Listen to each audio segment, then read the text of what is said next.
নমস্কার সবাইকে, কৈলাস স্টাডি সেন্টারের তরফ থেকে আজকের এই ক্লাসে আমরা আলোচনা করব উৎপাদ সিপাহীর বাংলা ক্লাস। ঠিক আছে, তো এই যে উৎপাদ সিপাহীর যে সিলেবাস রয়েছে, বাংলা সিলেবাস, এই সিলেবাসের সাথে ঝাড়খণ্ডে যে জেএসএসসি ফিল্ড ওয়ার্কার বার করেছিল, সেই ফিল্ড ওয়ার্কারের সিলেবাস আর এই জেএসএসসির উৎপাদ সিপাহী সিলেবাস মানে এক্সাইজ কনস্টেবলের সিলেবাস একদম হুবহু সেম রয়েছে। তো আজকের এই আলোচনাটাতে আমাদের দুটোরই হয়ে যাবে, একটা ফিল্ড ওয়ার্কারেরও হয়ে যাবে, সাথে সাথে উৎপাদ সিপাহী রয়েছে। তো আজকের এই ক্লাস, প্রথম ক্লাস, আমরা রামের সুমতি রয়েছে সেই সিলেবাসে, সেই রামের সুমতি থেকে ইম্পর্টেন্ট এমসিকিউ নিয়ে আলোচনা করব। তো চলো ভিডিওটা শুরু করা যাক। যারা এখনও পর্যন্ত চ্যানেলটিকে সাবস্ক্রাইব করোনি তাদের প্রতি রিকোয়েস্ট রইল তারা চ্যানেলটিকে সাবস্ক্রাইব করে নাও। আর যদি তোমরা কেউ আমাদের ক্লাস জয়েন করতে চাও, অনলাইন ক্লাস যে হয় সেই ক্লাস জয়েন করতে চাইলে তোমাদেরকে একটা নাম্বার দিয়েছি, সেখানে যোগাযোগ করে জয়েন করে নিতে পারো।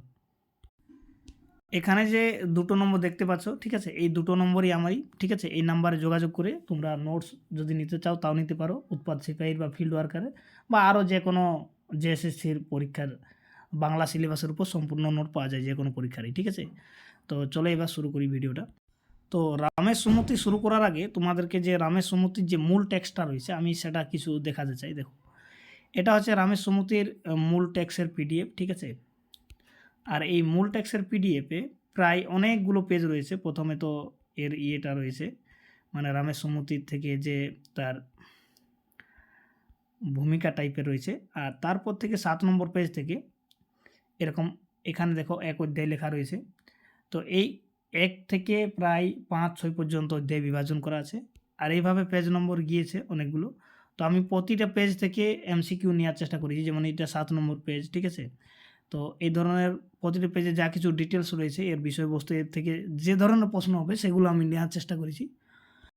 এবার চলো আমরা সেই এমসিকিউতে ফিরে যাই। ঠিক আছে, তো এমসিকিউগুলো যে ধরনের হবে আমি তোমাদেরকে কিছু জিনিস দেখাতে চাই প্রথমে, তারপরে আমি ক্লাসটা শুরু করছি। ক্লাসটা একটু ধৈর্য সহকারে দেখো। ঠিক আছে, আর ধৈর্য সহকারে দেখার পরে তোমরা এটুকু বুঝতে পারবে যে যদি তোমরা ক্লাসগুলো ঠিকভাবে করো তাহলে এর বাইরে কোনো আর প্রশ্ন হবে না। ঠিক আছে, যতগুলো প্রশ্ন হবে পরীক্ষাতে এর থেকেই হবে আমি যে প্রশ্নগুলো দেব।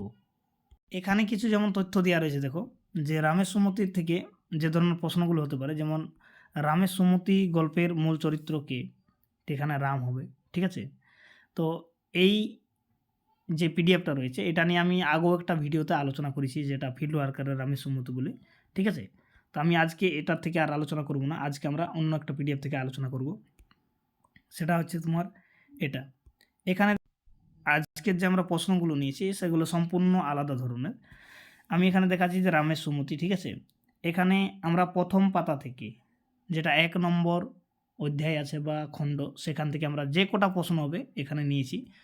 আর এটা গ্যারেন্টির সাথে, একদম 100% গ্যারেন্টির সাথে তোমাদেরকে বলতে পারি যে এর বাইরে কোনো প্রশ্ন হবে না। ঠিক আছে, আর যদি পিডিএফ কোথাও আমাদের মিসটাইপিং থাকে তাহলে আমি আপনাদেরকে জানিয়ে দেবো, বা আপনারাও যদি দেখতে পারেন তো জানাতে পারেন। তো প্রথম যে প্রশ্ন নেওয়া হয়েছে এখানে দেখো, প্রশ্ন কী বলছে, যে রামলালের বয়স কেমন ছিল। ঠিক আছে, তো রামলালের বয়স কেমন ছিল, তার বয়স কম ছিল। ঠিক আছে, এরপরে প্রশ্ন 2 নম্বর প্রশ্ন আমরা নিয়েছি, যে প্রশ্ন কী বলছে, দেখো, প্রশ্ন বলছে যে রামলালের দুষ্টুমি কেমন ছিল। ঠিক আছে, তার দুষ্টুমি কম ছিল না।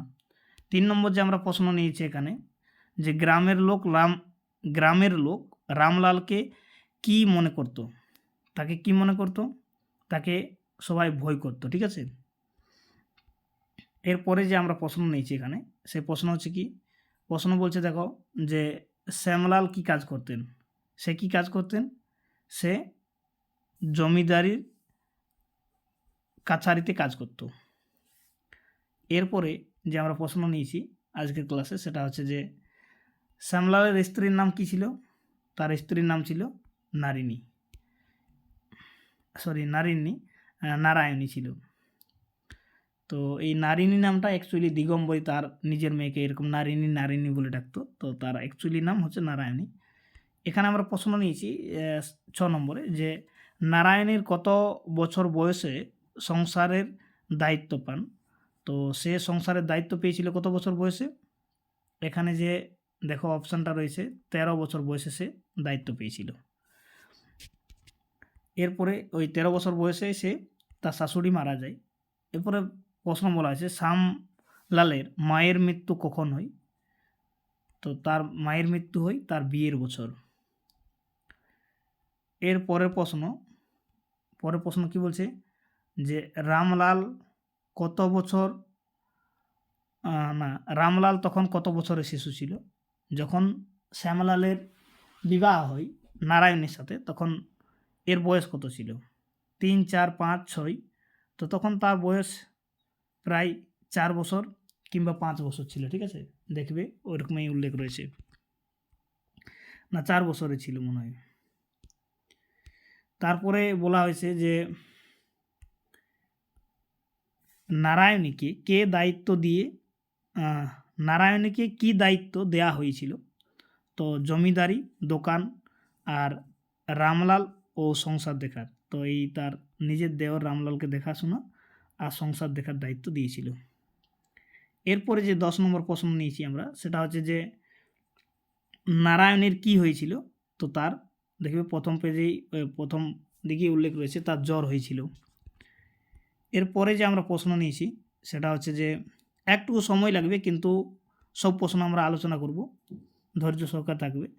আর যদি তোমাদের আরও যে কোনো বাংলা উপন্যাস, ছোট গল্প, নাটক, যে কোনোই হোক, কবিতা হোক, যদি প্রশ্ন উত্তর চাই এরকম এমসিকিউ, তো আমাকে কমেন্ট করে জানাবেন বা হোয়াটসঅ্যাপে জানাবেন, আমি আপনাদেরকে দিতে পারি। 11 নম্বর যে প্রশ্ন রয়েছে বলছে ডাক্তারকে কোথা থেকে আনা হয়েছিল?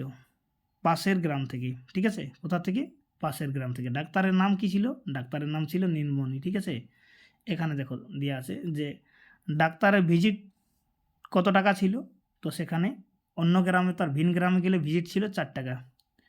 এবারে বলছে কি যে ডাক্তার কি দিয়ে চিকিৎসা করেছিলেন?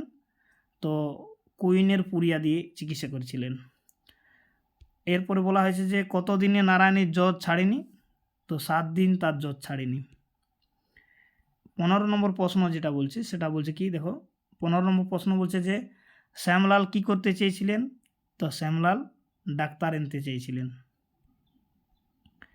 16 নম্বর প্রশ্ন কি বলছে? নারায়ণী শ্যামলালকে কি বলেছিলেন? বাইরে যেও না বলেছিল। এরপরে রামলাল কি বানাচ্ছিলেন? রামলাল খাঁচা তৈরি করছিলেন। কার সাথে? গোবিন্দর সাথে। ঠিক আছে, কার সাথে তৈরি করছিল? গোবিন্দর সাথে। এরপরে প্রশ্ন হচ্ছে রামলাল কোথায় বসে খাঁচা বানাচ্ছিল? পেয়ারা গাছের তলায়। 19 নম্বর প্রশ্ন হচ্ছে যে নারায়ণী রামকে কি বলেছিলেন? তো তাকে নারায়ণী রামকে ওখানে যাওয়ার জন্য মানা করছিল।